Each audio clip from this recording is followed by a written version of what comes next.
और शुरुआत करते हैं उत्तर मांगे प्रदेश की। किसी व्यवस्था को बनाए और सजाए रखने के लिए जरूरी है कि खाकी का इकबाल बुलंद रहे और बुलंद रहे अपराधियों को मिटाकर नष्ट कर देने का जज्बा। यकीन मानिए, इस जज्बे में ही जमहूरियत फलती फूलती है और विकास की राह पर रफ्तार भरती है। लेकिन अगर यही खाकी अपराध के खौफ के आगे घुटने टेक दे, अपराधियों के सामने पुलिस सरेंडर करने लगे, तब कहानी बदल जाती है। तब कहानी कलंक कथा में तब्दील हो जाती है और यही आजकल उत्तर प्रदेश में हो रहा है। गाजियाबाद से गोरखपुर तक पुलिस पस्त है। अपहरण उद्योग फिर से सिर उठाने लगा है। इंसान की जिंदगी अपराधियों ने गाजर मूली कर दी है और सवालों के घेरे में विपक्ष ने सरकार को ले लिया है। आज उत्तर मांग रहा है प्रदेश कि क्या इस हालात में यूपी क्यों पहुंचा, इस हालात का जिम्मेदार कौन है और इस नासूर की दवा आखिर क्या है। पूरब से लेकर पश्चिम तक अपहरण और हत्याओं का खेल। गोरखपुर से गाजियाबाद तक प्रदेश की पुलिसिंग फेल। पिट रहे हैं पुलिस वाले, चौकी पर हमला। अपहरण के मामलों में बेबस पुलिस का अमला। रिपोर्ट लिखने में ही सिमटे पुलिस की भूमिका। फिर कौन रोकेगा प्रदेश में अपराध? न बच रहा कानून, न बच रही व्यवस्था। बेलगाम अपराधी, पुलिस की हालत खस्ता। वो आपको क्या बचाएंगे जो खुद मार खा रहे? सावधान यूपी वालों, अपराधी सिर उठा रहे। क्यों बिगड़ गए हालात? कैसे थमेंगे बढ़ते केस? उत्तर मांगे प्रदेश।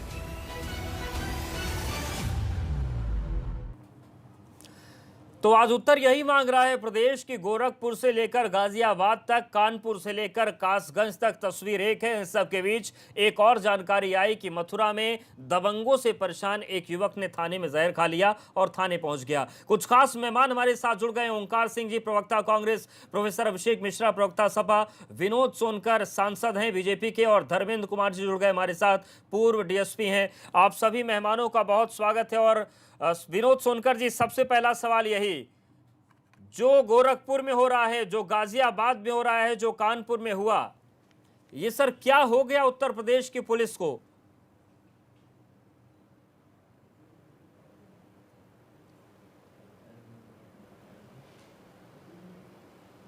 सोनकर जी सुन पा रहे हैं क्या?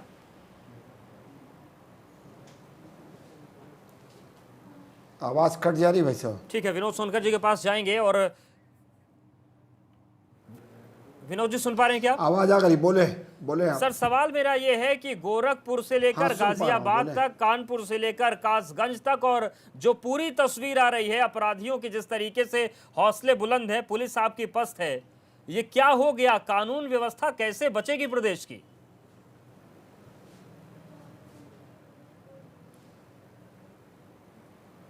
आवाज कट जा रहा है। ठीक है, विनोद सोनकर जी के पास जाएंगे।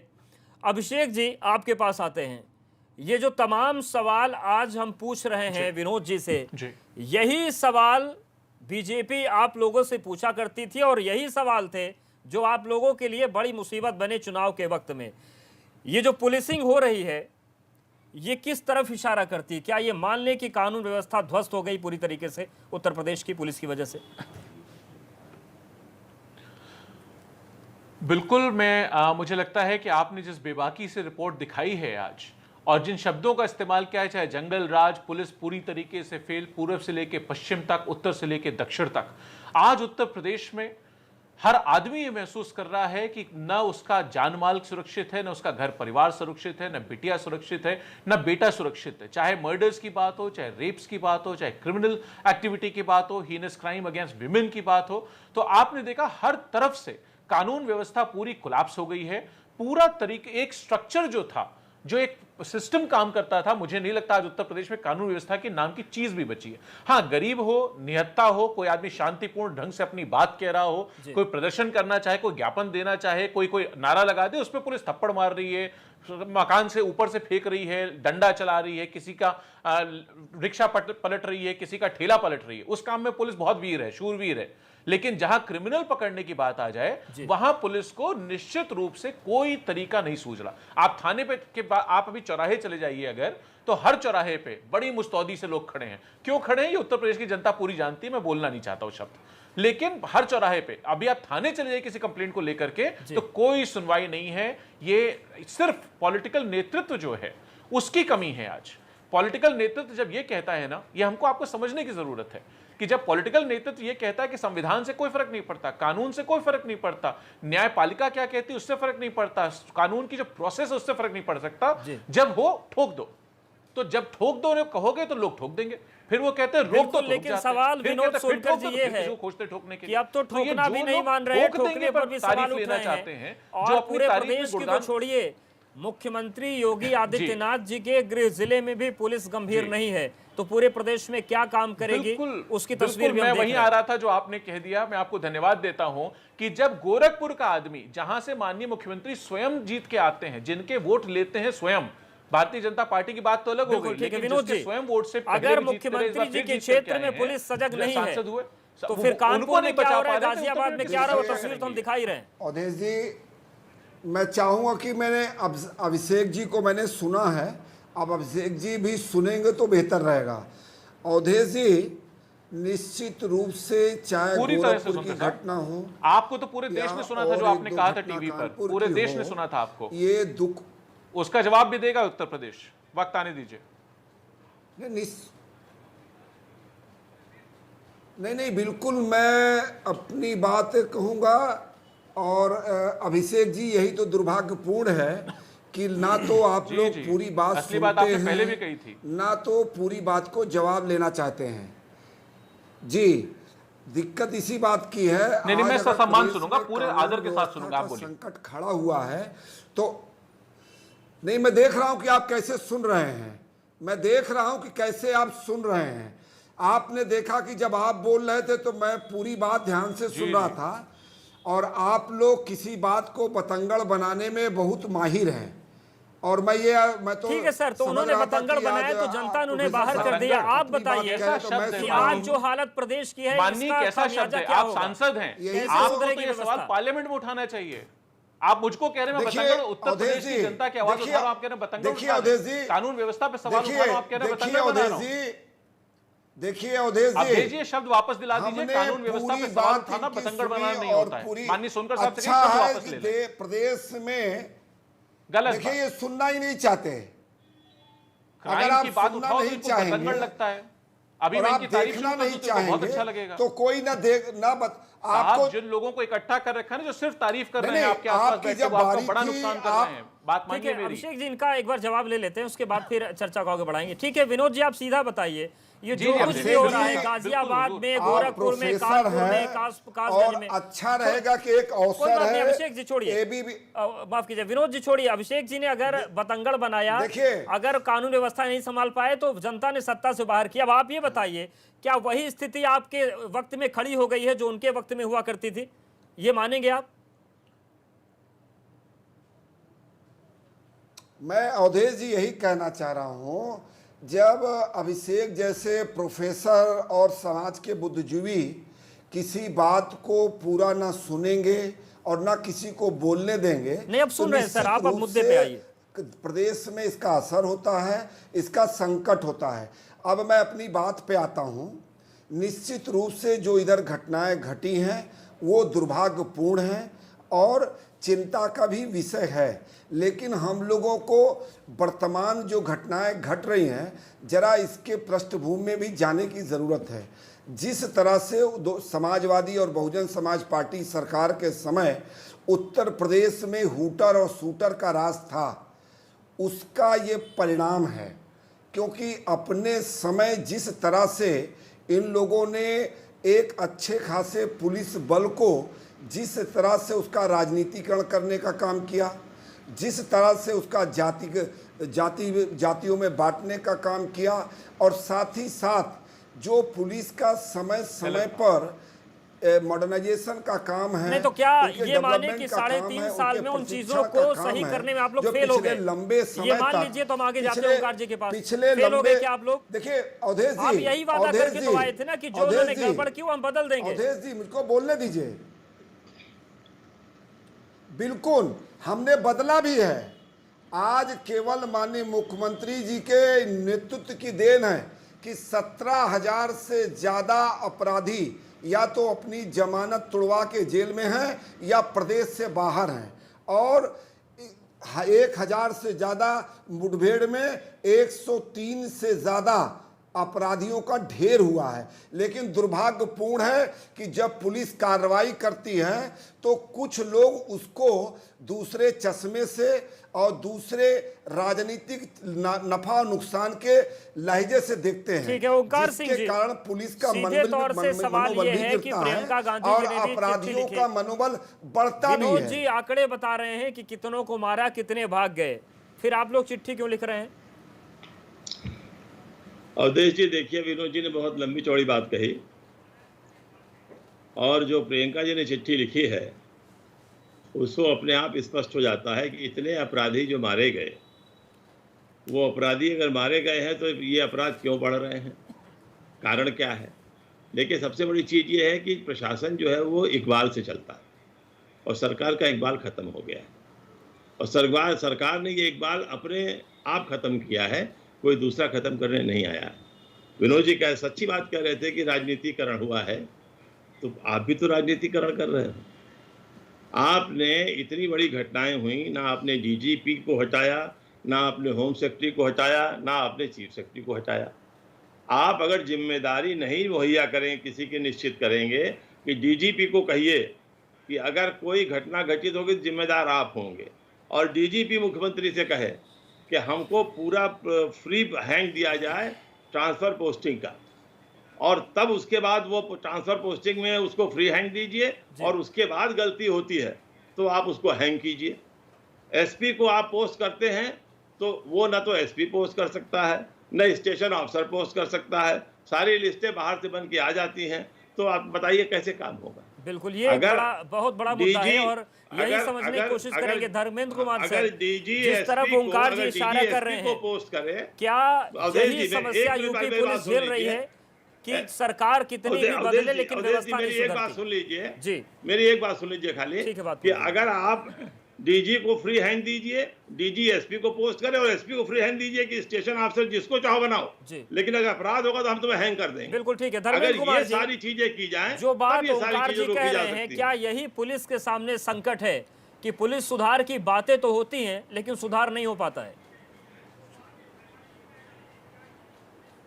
देखिए, सबसे पहले मैं ये करेक्शन करना चाहूँगा, मैं धर्मेंद्र सिरोही कहलाता हूँ, धर्मेंद्र कुमार नहीं। दूसरे मैं मुख्य विषय पर आता हूँ कि उत्तर प्रदेश में जो कानून व्यवस्था और अपराधों में लचरता और गिरावट दिखाई दे रही है, उसका कारण ये है कि पुलिस के 3 मुख्य काम होते हैं। Number 1 prevention, number 2 detection, number 3 prosecution. जो प्रिवेंशन है उसमें निसंदेह पुलिस आज फेल होती दिखाई दे रही है। प्रिवेंशन में कोई रुचि थाना स्तर पर दिखाई नहीं दे रही है। अगर कोई अपनी एफआईआर लेकर के किसी थानेदार के पास जाता है, वो बहुत आसानी से लिखने को तैयार नहीं होता जी। बहुत अगर मुश्किल उसके सामने रजिस्ट्रेशन की आ भी जाए, उसको पंजीकरण की आ भी जाए, तो उसमें फिर इन्वेस्टिगेशन में कोई रुचि नहीं दिखाता। मैं सैकड़ों उदाहरण, दर्जनों उदाहरण, सैकड़ों उदाहरण आपके सामने प्रस्तुत कर सकता हूं कि जो बिल्कुल रजिस्टर्ड बदमाश हैं, जिनकी क्रिमिनल हिस्ट्री है, और उनके बारे में उदाहरण और एविडेंस प्रस्तुत की जा रही है थानेदार के सामने। थानेदार उसको बहुत हल्के में ले लेते हैं। क्राइम बढ़ेगा या घटेगा? निश्चित रूप से क्राइम बढ़ेगा। ये थानेदार की मानसिकता जब तक इस तरह की नहीं बनाई जाएगी हायर लेवल से कि आपको बहुत सीरियसली कंप्लेनेंट को सुनना है, उस पर एनालिसिस करना है, और फिर आगे पंजीकरण के बाद उसका उस पर इन्वेस्टिगेशन करना है। तो सर, ये बदलाव क्यों नहीं हो पा रहा है? पुलिस राजनीति से परेशान है या अपने आप से कम नहीं हो सकता? हाँ, इसमें कोई दो राय नहीं। पुलिस राजनीति से भी परेशान है और पुलिस अपने कारनामों से भी परेशान है। पुलिस जब तक अपने कारनामों में नहीं सुधार करेगी तब तक पुलिस को यही अपमान झेलना पड़ेगा कि कहीं किसी नेता से अपमानित हो रहे हैं, कहीं किसी बदमाश से अपमानित हो रहे हैं। स्टेशन की आ भी जाए, उसको पंजीकरण की आ भी जाए, तो उसमें फिर इन्वेस्टिगेशन में कोई रुचि नहीं दिखाता। मैं सैकड़ों उदाहरण, दर्जनों उदाहरण, सैकड़ों उदाहरण आपके सामने प्रस्तुत कर सकता हूं कि जो बिल्कुल रजिस्टर्ड बदमाश हैं, जिनकी क्रिमिनल हिस्ट्री है, और उनके बारे में उदाहरण और एविडेंस प्रस्तुत की जा रही है थानेदार के सामने। थानेदार उसको बहुत हल्के में ले लेते हैं। क्राइम बढ़ेगा या घटेगा? निश्चित रूप से क्राइम बढ़ेगा। ये थानेदार की मानसिकता जब तक इस तरह की नहीं बनाई जाएगी हायर लेवल से कि आपको बहुत सीरियसली कंप्लेनेंट को सुनना है, उस पर एनालिसिस करना है और फिर आगे पंजीकरण के बाद उसका उस पर इन्वेस्टिगेशन करना है। तो सर, ये बदलाव क्यों नहीं हो पा रहा है? पुलिस राजनीति से परेशान है या अपने आप से कम नहीं हो सकता? हाँ, इसमें कोई दो राय नहीं। पुलिस राजनीति से भी परेशान है और पुलिस अपने कारनामों से भी परेशान है। पुलिस जब तक अपने कारनामों में नहीं सुधार करेगी तब तक पुलिस को यही अपमान झेलना पड़ेगा कि कहीं किसी नेता से अपमानित हो रहे हैं, कहीं किसी बदमाश से अपमानित हो रहे हैं। तो इस तरह का जो है पुलिस को भी, अगर कोई पुलिस अफसर अच्छे कंडक्ट का है, अच्छी इंटीग्रिटी का है और अच्छा ईमानदार कर्मठ है और बिना किसी अपने गॉडफादर के काम कर रहा है, पोस्टिंग ले रहा है, तो वो डरता नहीं है। लेकिन ये सब बात नहीं है। अब तो जुगाड़ की नौकरी है करेगी है। अब गॉडफादर के बगैर कोई पोस्टिंग नहीं हो रही है। तो ये सब जो है, ये सब इसके लिए गिरावट के बिंदु हैं। विनोद जी, ये गॉडफादर को भी पहचानने की जरूरत है क्या? गाजियाबाद में पत्रकार की हत्या हो गई, एक व्यापारी का अपहरण हुआ, पता नहीं है, लूट हो गई, लेकिन अधिकारियों का कुछ नहीं हुआ, कोई गॉडफादर होगा। गोरखपुर में 2 बड़ी घटनाएं हो गई, चौकी में पत्थर मार दिए गए, कोई गॉडफादर होगा जो वहां के एसएसपी को नहीं छुएगा। कासगंज में एक बेटी ने छेड़खानी से परेशान होकर पढ़ाई छोड़ दी, सिपाही को निपटा देंगे, लेकिन एसपी साहब का कोई गॉडफादर होगा। ये गॉडफादर पहचान लीजिए ना सर वक्त रहते।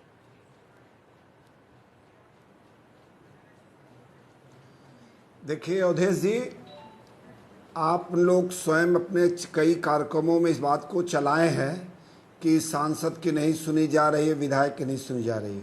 ये इस बात का प्रमाण है कि योगी जी की सरकार में चाहे पुलिस प्रशासन हो, चाहे सामान्य प्रशासन हो, वो पूरी तरह से स्वतंत्र है और अपने हिसाब से काम करने के, कानून के दायरे में काम करने के लिए पूरी तरह से स्वतंत्र है। इसीलिए सर सरकार की पहले दिन से ये पॉलिसी रही है, मिनिमम इंटरफेरेंस, मैक्सिमम गवर्नेंस। हम 0% टॉलरेंस पे काम करते हैं। कोई भी भारतीय जनता पार्टी का कार्यकर्ता हो, सांसद हो, विधायक हो, किसी प्रकार का सरकार के कामों में 0% पर ये हाल है। ये बात एकदम 2% अगर हो जाता तो सिरोही जी का ठीक है कि सिरोही जी का कहना एकदम सही है। जिस तरह से सपा और बसपा सरकार में इस फोर्स को या सामान्य प्रशासन में ट्रांसफर, पोस्टिंग, उद्योग पनपा था, उसका भी कहीं ना कहीं सबसे परिणाम है। क्योंकि पुलिस लगातार एक प्रशिक्षण का काम होना चाहिए, उनके मनोबल बढ़ाने का काम होना चाहिए, लेकिन कभी भी लगातार इन पे चौकी में पुलिस वाले मार खा रहे हैं, गांव में प्रतापगढ़ में एक दबिश देने गए, वहां पर मार खा रहे हैं, बिकरू में गए तो शहीद ही हो गए। इतनी कमजोर पुलिसिंग के लिए क्या विपक्ष को जिम्मेदार ठहराना सही है? जवाब लेंगे अभिषेक जी से, लेकिन यहाँ पर वक्त एक बहुत छोटे से ब्रेक का है, फौरन आते हैं।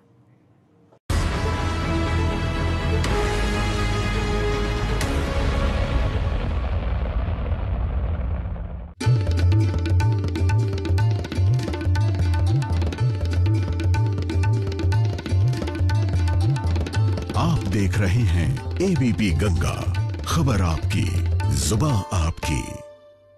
एक साथ खाना बना के तो देखिए, एक बार खुशी के आंसू रोके तो देखिए। SRMB TMT, घर से हो जीत की शुरुआत। बढ़ती उम्र में ताकत की कमी कॉमन है, इसीलिए एनश्योर। इसमें है हाई प्रोटीन, कैल्शियम और विटामिन डी, जो बोन्स और मसल्स की ताकत बढ़ाने में मदद करे हफ्तों में। Ensure regain strength within weeks. Tiffin घर पे, गार्ड भैया के लिए। उन्हें और कोई हेल्प चाहिए तो बता ना। गार्ड भैया अपनी फैमिली को बहुत मिस कर रहे हैं। तो उनका मोबाइल रिचार्ज करा दे अपने अमेज़न से।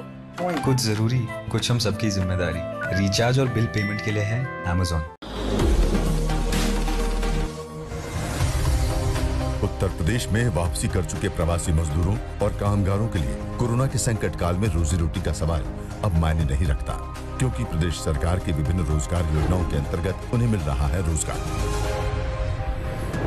मुंबई में एक बिस्किट फैक्ट्री में काम करने वाले राम सी पासवान लॉकडाउन में उत्तर प्रदेश सरकार के सराहनीय प्रयास से सकुशल अपने घर वापस लौट आए थे। ऐसे संकट काल में रोजी रोटी का इनका सहारा खो गया था, लेकिन उत्तर प्रदेश सरकार के रोजगार अभियान के तहत इन्हें आसानी से रोजगार मिल गया और इनकी सभी मुश्किलें खत्म हो गई। प्रदेश के अंदर या बाहर से आने वाले हमारे जितने भी प्रवासी कामगार और श्रमिक हैं,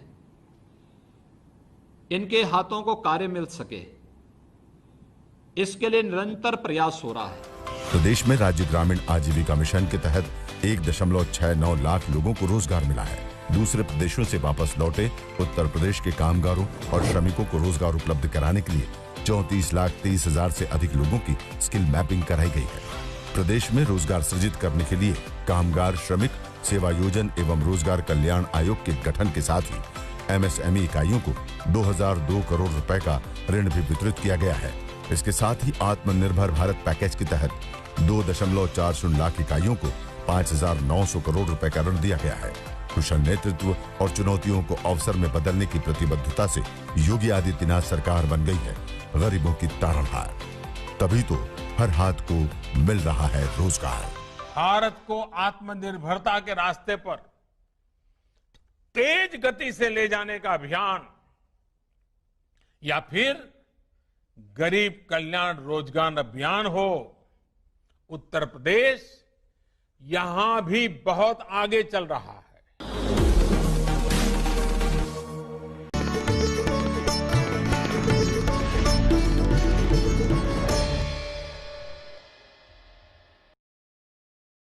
एबीपी गंगा, खबर आपकी, जुबान आपकी।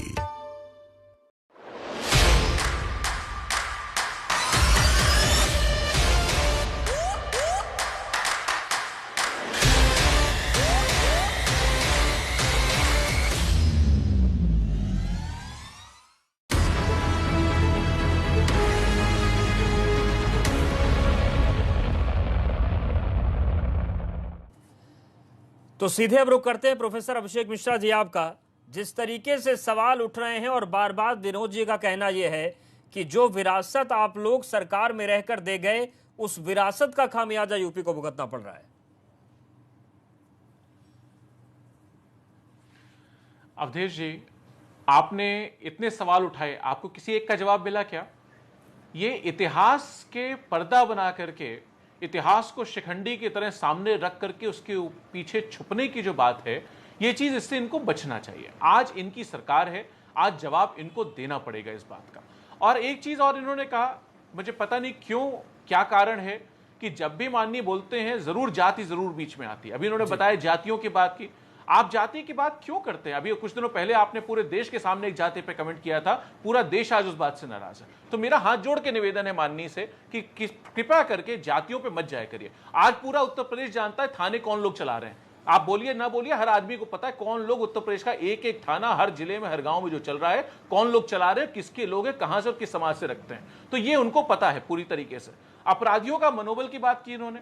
भाई, अपराधियों का मनोबल आप 4 साल में नहीं ठीक कर पाए ना, तो आप सरकार बर्खास्त कराइए अवधेश जी, और इसमें जनता को नया चुनने का मौका दीजिए। हम लोगों की सरकार बनेगी, हम अपराधियों का मनोबल तोड़ के दिखा देंगे आपको। इसी विकास दुबे की हिम्मत पिछली बार तब पड़ी थी कांड करने की, जब भारतीय जनता पार्टी सरकार थी। दोबारा चूहे की बिल से तब निकला जब दोबारा भारतीय जनता पार्टी सरकार बन गई, और भागा तो कहां था, वहां जहां भारतीय जनता पार्टी की सरकार। सभी को एक दूसरे की राजनीतिक कमी दिखती है, लेकिन पुलिस सुधार आखिर कैसे होगा, कब होगा? क्योंकि अब जो हालात है उत्तर प्रदेश में, इनकी वो एकदम सही नहीं है। आप सभी का बहुत शुक्रिया हमारे साथ जुड़ने के लिए, बातचीत करने के लिए। तो उत्तर मांग रहा है प्रदेश की कानून व्यवस्था आखिर कैसे सुधरेगी, लेकिन उस पर जो जवाब मिल रहे हैं वो भी कंफ्यूज कर देते हैं। इस खास पेशकश में फिलहाल इतना है।